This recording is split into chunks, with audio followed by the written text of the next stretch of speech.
everyone. My name is Dr. Princess Fumi Hancock. I'm an African princess that's living in Diaspora, a board-certified psychiatric mental health doctor of nurse practice out here in Arizona with 2 clinics. Well, today is the day that I vaccinate. And I have some stories to tell about this. A couple of years ago, well, maybe several years ago, back in Nigeria, where I hail from, we had a situation with Pfizer. And the situation was that Pfizer, the company itself, had come to the northern region of Nigeria to run some tests. And some of the tests that they ran had to do with one of a particular drug that they had brought on and had used on some of the children in that region. As a result of that, a lot of the children died.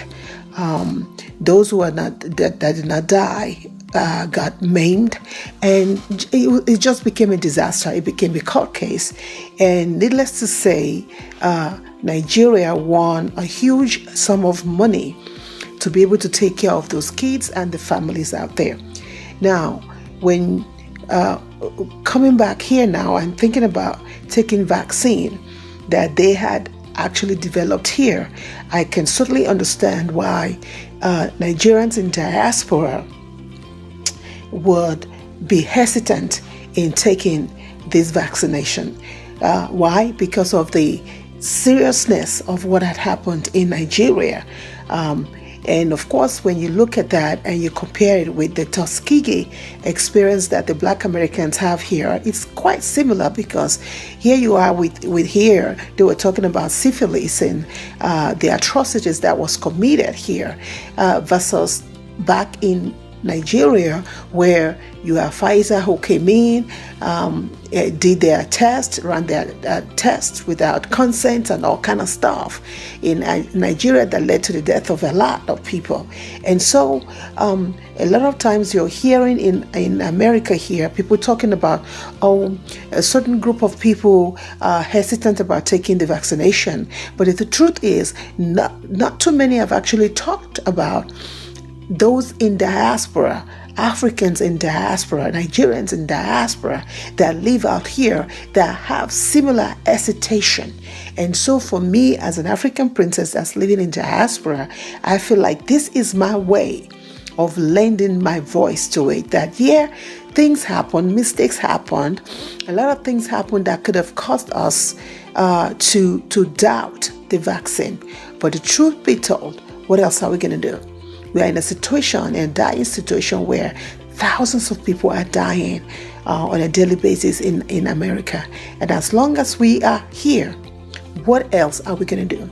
So me going out to take this vaccination is me saying to my fellow Nigerians in diaspora, my fellow Africans in diaspora, that it is well. It is well. Here we go.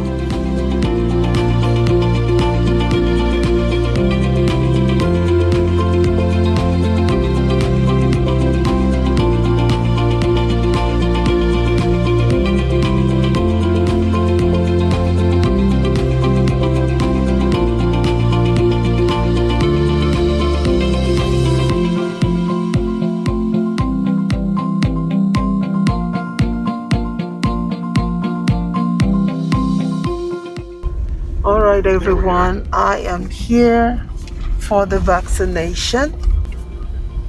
All right, everybody, this is it. Some more potentially updated stuff since this was printed. Okay.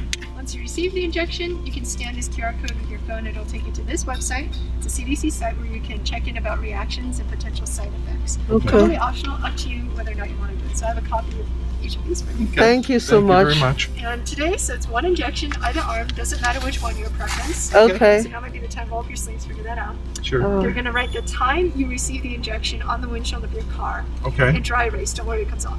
Okay. And after that, it'll be 15 minutes that you'll wait, Okay. and then you're going to be free to go after that. So you Okay. can just follow the cones on down. Somebody at the end is going to wave their hands at you, tell you where to go next. All right. Thank you. Thank you very much. Thank you. All right, people. This is it. Nigeria living in diaspora, taking the Pfizer vaccination. hopefully I'll be able to encourage my fellow Nigerians who are a little bit, questioning the whole shebang.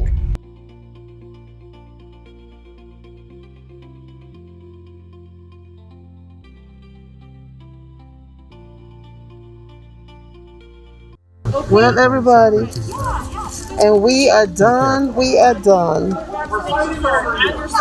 Okay. And a sucker. And we got this too, y'all. Sure. We got this. Well, everyone, there you go. The shot's taken. Taken, y'all. So now we have to go to a spot where we have to wait for 15 minutes to make sure we do not have any reaction. So that's what we're going to now, waiting to make sure we don't have any reaction. Let's see.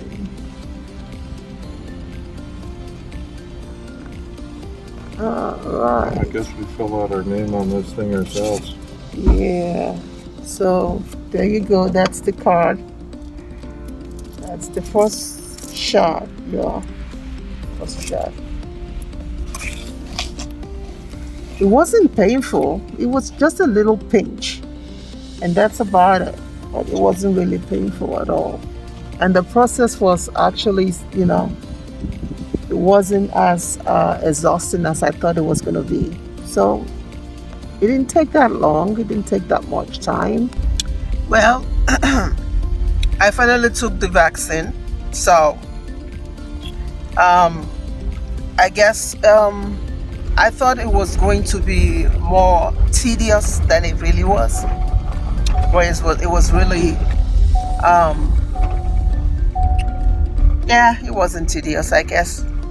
Myself and my husband were in the car and we just drove through and we took the vaccination, and then we had to stay in the place for like 15 minutes to make sure that we were okay. And here are some of the perks for those of you who are still trying to figure out if you should take it. Here's one perk here. So here's one perk.